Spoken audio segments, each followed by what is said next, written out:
চান অবশ্যই কবিতা পাঠাতে পারেন। আচ্ছা, এই যে ধরো কবিতা, বাংলা কবিতা নিয়ে এরকম একটা ওয়েবসাইটের জগৎ তৈরি হওয়া একটা অভিনব ব্যাপার, একেবারে নতুন এবং অত্যাধুনিক একটা ব্যাপার। এই বিষয়ে সুনীল গঙ্গোপাধ্যায় কি মনে করছেন? বিষয়টা তার কাছে কতটা অভিনব? চল শুনি। আসলে এখনো যে কবিতার বই ছাপা হয় এবং বিক্রি হয় সেটা কিন্তু খুব বেশি কবি না। আমাদের বাংলা ভাষা ধরো ৩-৪ জন কবি কথা বলা যেতে পারে যাদের বই বিক্রি হয়, তার থেকে কিছু আয় হয়। বাকি কবিরা তো হয় নিজের পয়সায় খরচ করে বই ছাপে, না হলে তাদের ওই অধ্যাপনা, স্কুল অধ্যাপনা বা সাংবাদিকতার চাকরি করতে হয়, এগুলো তারা টিকে থাকে। একটা স্বাধীনতার ক্ষুদ্রনীতিও সে ভালো হলো কি মন্দ হলো যাই হোক, তাতে একটা মনের মধ্যে স্ফূর্তি আসে, সেটারও মূল্য অনেক। সত্যি মানে ভালো মান বিচার নয়, ভালো কি মন্দ সেটা বিচার্য বিষয় নয়। আমি যে লিখলাম, এই লেখার যে আনন্দ, এই আনন্দটা কিন্তু প্রায় 4,500 মানুষকে যিনি করে দিয়েছেন, মানে এই কবিতা ক্লাবের বলা যায় জন্মদাতা শুভজিৎ চট্টোপাধ্যায়, তার কাছে কালকের মুহূর্তটা ঠিক কিরকম ছিল, মানে কতটা আবেগ, কতটা ভালো লাগা সব মিলিয়ে তার গলায় উঠে এসেছে। চলো শুনে নেওয়া যায়। অবশ্যই এলাতে যদি সার্চ করা যায়, গুগলে গিয়ে দেখলে যখন তখন দেখা যাবে যে এরকম নেই, মানে বিভিন্ন নামি দামি কবিদের নিয়ে অনেক ওয়েবসাইট আছে, তাদের কবিতা নিয়ে ওয়েবসাইট আছে। তো কিছু বাংলাদেশে কিছু আছে কবিতা নিয়ে, কিন্তু ইন্ডিয়াতে তো কোনো মতেই আমি কোথাও খুঁজে পাইনি একটা। সেইখান থেকে আমরা বলতে পারি যে কবিতা ক্লাব থেকে অনেক আমরা নতুন কবির খোঁজ পাচ্ছি। মানে আর আমাদের তো আরো অনেক পরিকল্পনা আছে, কবিতার বই প্রকাশ করার পরিকল্পনা আছে। তো সেই জায়গা থেকে এটা একেবারে ইউনিক। খেলার ছলে যে ধরো প্রেমে পড়লে বাঙালি কবিতা লেখে, প্রেমে ব্যর্থ হলে বা সফল হলে বাঙালি কবিতা লেখে।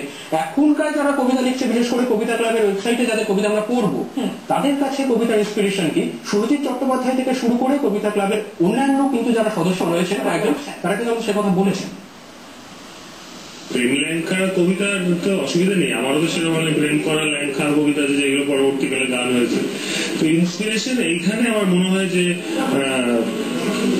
একটা বিরাট ইন্সপিরেশন আমাদের ফেসবুকের সূত্রে আছে, যেটা হচ্ছে যে একটা কবিতা লিখলে সঙ্গে সঙ্গে পৃথিবী থেকে বহু বাঙালি সেই কবিতাটা পড়ছে এবং সেই কবিতার মধ্যে তারা কমেন্ট করছে, সেই কবিতাতে তারা লাইক দিচ্ছে। অতএব ইমিডিয়েট একটা রিয়াকশন পাওয়া যায় যে আমার লেখাটা কেমন লাগছে মানুষের।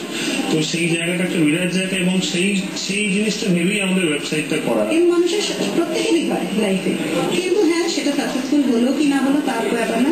মানে মোটামুটি ক্লাস 6-7 থেকে আমার সাহিত্যের প্রতি একটা টান চলে আসে, যেহেতু আমার মা নিজে বাংলার প্রফেসর, সেই জন্যই হয়তো সেই কালচারটা সেভাবে নিতে নিতে চলে আসে। অল্প বিস্তর লিখি, স্কুল ম্যাগাজিনে, কলেজ ম্যাগাজিনে লিখতে লিখতে লিখতে লিখতে ধীরে ধীরে এই আলটিমেটলি কবিতা ক্লাবে খোঁজ পেলাম। ধরুন এখন যেমন লিখি আমি কিছু সোশ্যাল কিছু হলে, যেমন ইদানিংকালে ধরুন কোনো ক্রাইম হচ্ছে বা কিছু উইমেন এগেনস্ট উইমেন, মহিলাদের বিরুদ্ধে, তখন হয়তো আমার ভেতরে, আমি তো সেভাবে কিছু করতে পারছি না, ফিজিক্যালি গিয়ে আমি হয়তো কিছু করতে পারছি না অন্যায়ের প্রতিবাদ, কিন্তু আমার লেখা দিয়ে আমি হয়তো অনেক কিছু বোঝাতে পারছি। আসলে বাঙালির সঙ্গে কবিতার একটা মেলবন্ধন ছোট থেকে থেকে যায়, মানে তুলতুলে জায়গা বা সফট কর্নার বলতে যেটা বোঝায়, বাঙালির ক্ষেত্রে কবিতা ঠিক তাই। তো আমার ক্ষেত্রে বলতে গেলে পরে আমি ছোট থেকে লিখতাম, বলতে পারেন একটা আবেগ থেকে এই কবিতা জন্ম। তো তারপরে একের পর এক কোনো জায়গায় ইন্সপিরেশন বা কোনো জায়গায় কোনো কিছু দেখে হঠাৎ করে লিখে ফেলা মনের আনন্দে বা মনের দুঃখে, সেটা থেকেই কবিতা। আমার লেখা শুরু হচ্ছে ক্লাস 2-3 যখন পড়ি তখন। এই মুহূর্তে 2-3-তে প্রেম বা ল্যাং দুটো কোনোটাই খাটে না। তো সেখানে লিখেছিলাম ফার্স্ট আমার যে লেখাটা, ওটা আমি একটা ফাংশনে রাত্রিবেলা যেতে চাইছিলাম, তো বাবা যেতে দিচ্ছিল না, সেখান থেকেই আমার লেখা শুরু। ইন্সপিরেশন আমার ক্ষেত্রে ছিল ঠিক মানে না ভালোবাসা না কিছু, মানে আমি একটা হ্যাপি স্টেটে পুরো কবিতাটা লিখেছিলাম, যেটা পরে দেখলাম যে আমার ওই লিস্টের মধ্যে, যেটার মধ্যে সুরজিৎ বাবু ফার্স্ট লাইনটা দিয়েছিলেন, আর ভালো লাগে না তোমার ছাড়া, ওটা থেকে আমি যে কবিতাটা দেখলাম 2 লাইন আমি দিয়েছিলাম, কন্ট্রিবিউট করেছিলাম।